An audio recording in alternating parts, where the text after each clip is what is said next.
Kaip ir daugelis mūsų kažkada papuola kartais tinkamu laiku, tinkamose vietose. Ir turbūt mano buvo ta, kad aš kartais bėgau, visą gyvenimą bėgau nuo žemės ūkio, bet kiekvieną kartą bėgdamas vis giliau įbėgau. Tai jeigu galima toliau ten gal, Linai, tai trumpai, jeigu apie save, man 35, esu laimingai vedęs, turiu du nuostabius vaikus, šiandieną gyvenu nuo 2005 metų Lietuvoje, Kaune. Ir esmė turbūt viso to, ko noriu pasakyti, kad nebijojau daryti to, ko niekada iki tol nebuvau daręs. Tai šiandien esu vienos švedų grupės vadovas. Prieš tai gavau laimingą bilietą į Lietuvą ir pradėti įmonę tenais. Prieš tai dirbau sėkmingai ir plėtojau Danų eksportą į Rytų Europą. Prieš tai mokiausi mokykloje, Danijoje. Ir užsiėmiau įvairiais žemės ūkio darbais Danijoje.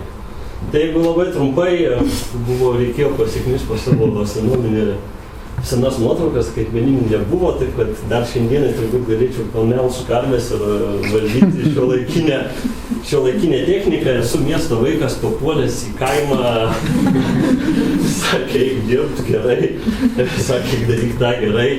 Tai po, sakykime, 2 metų galėjau savarankiškai perimti ūkį, išleisti šeimininkus 3 mėnesiam atostogauti, bendrauti su visais, kuom reikia.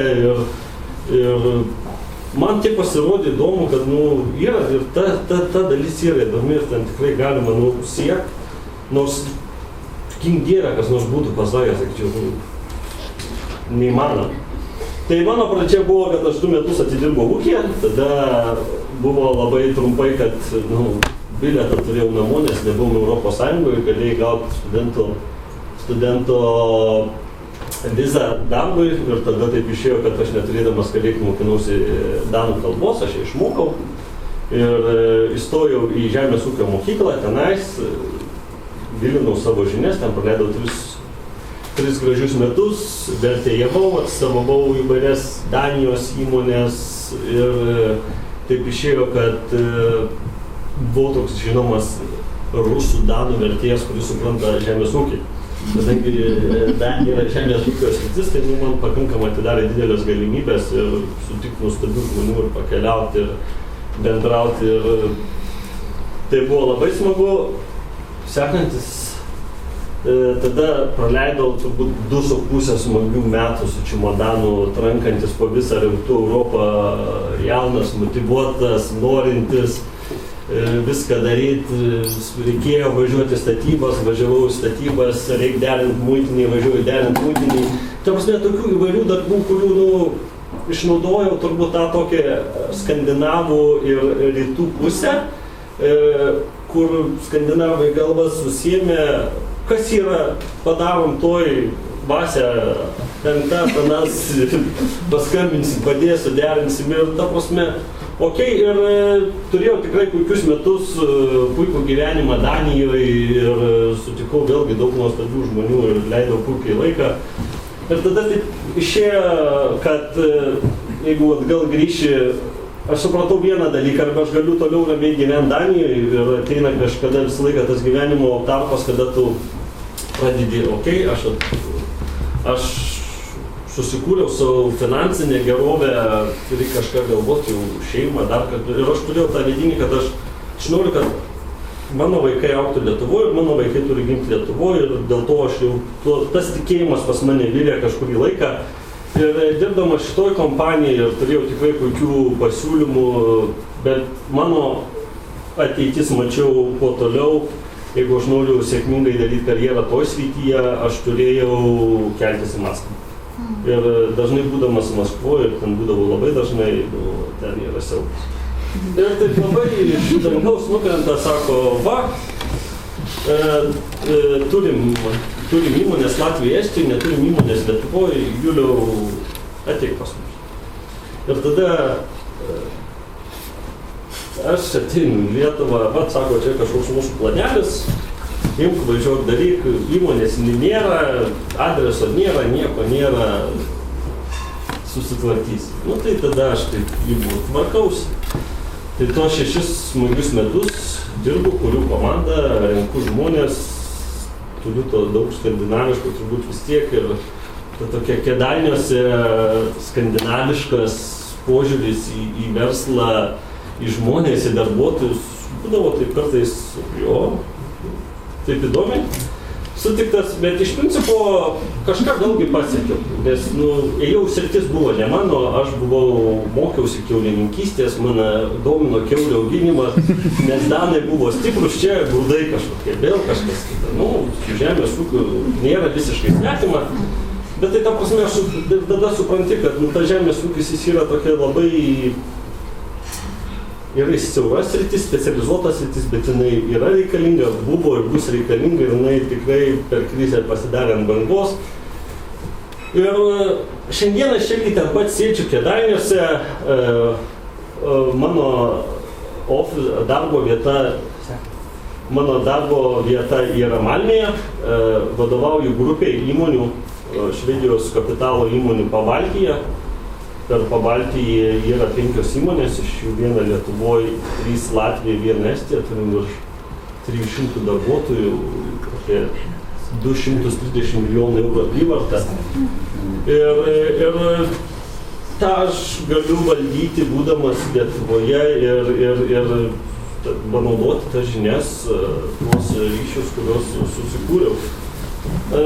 Jeigu trumpai apie Ladminą, jeigu nueisit į vietinį supermarketą, tai turbūt Aksa, dripsniai, ten visokios košės, kronfogelio, vištiena turbūt puikiai pažįsta, tai viena didžiausių yra grupių žemės ūkio sektoriuje Švedijoje, gal ir visoje Šiaurės Europoje su 12 000 darbuotojų aplinkui. Tai man malonu būti tenais, būti tarp vadovų, vėlgi plėsti ratą tų žmonių, gautas žinias, kurių, manau, visą laiką belekiek mes jų sieksim, yra mažai, nes jų nori dar daugiau.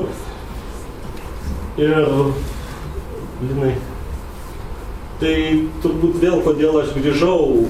Vienas dalykas, turbūt Danijoje, man teko gyventi pilną etapą kaime, mažoj visuomeniai.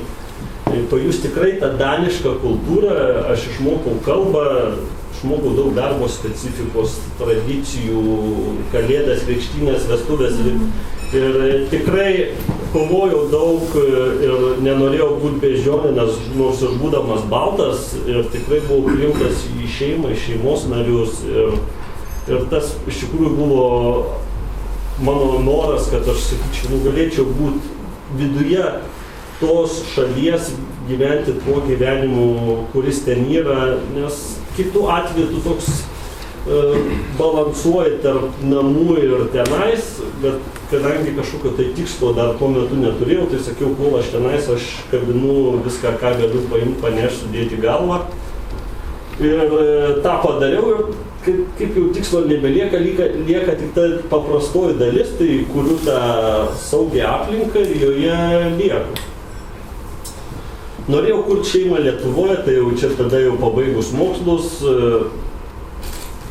įdomus darbas ir tas iššūkis grįžti į Lietuvą turbūt buvo tas tikrai geras paskatinimas, kada bent jau aš su čemodanu važiuoju namo ir tikrai žinau, ką aš ten veiksiu, nuo ko pradėsiu ir tai visą laiką yra 10 kartų lengviau, kada tu važiuoju į Lietuvą ir bandysiu kovoti su vėjo malūnais, aš puikiai pažinojau įmonės savininkus, aš pasirodo netyčia dirbdavau studentas ten po vasarom, po mėnesį pas juos. Kitas, kas visą laiką būdavo sunku grįžti po 6 metų ir pradėti viską nuo nulio, tai taip beprotiškai sunku, kadangi nukritęs nuo nulio sustabdo policijos viršinį greitį, tai palaukit, vyrai, tai spėkit, važiuoju toliau, visi mane žiūri, tu iš kur? Tai tada susimoku, kaip ir visi padorūs piliečiai. Kaip susimokai? Tai va, ir tas turbūt trumpas yra tai, kad nebijojau daryti tų priimtų iššūkių, šokti aukščiau ir nebijot kristi, nes tas kiekvienas tas savęs spėrimas į užpakalį ir padrasinimas suteikia tų jėgų ir viskas yra padaroma, jeigu nori. Nenori Ir aišku, tai ir galvoji, ir fiziškai, ir visai tai dažniausiai viskas tai būna sunku, bet, nu, vat, gal ta turbūt mano istorija grįžimo buvo, kad tai man buvo lengvesnė grįžti negu kitiems. Bet tada vėlgi aš turbūt įdėjau daug jėgų ir pastangų būdamas. Tai čia turbūt tas mano moto, kur yra daug susietas su Švedija. Senas, geras turbo benzininis sadas, kad taip, kad čiupkit, imkit, kabinkitės.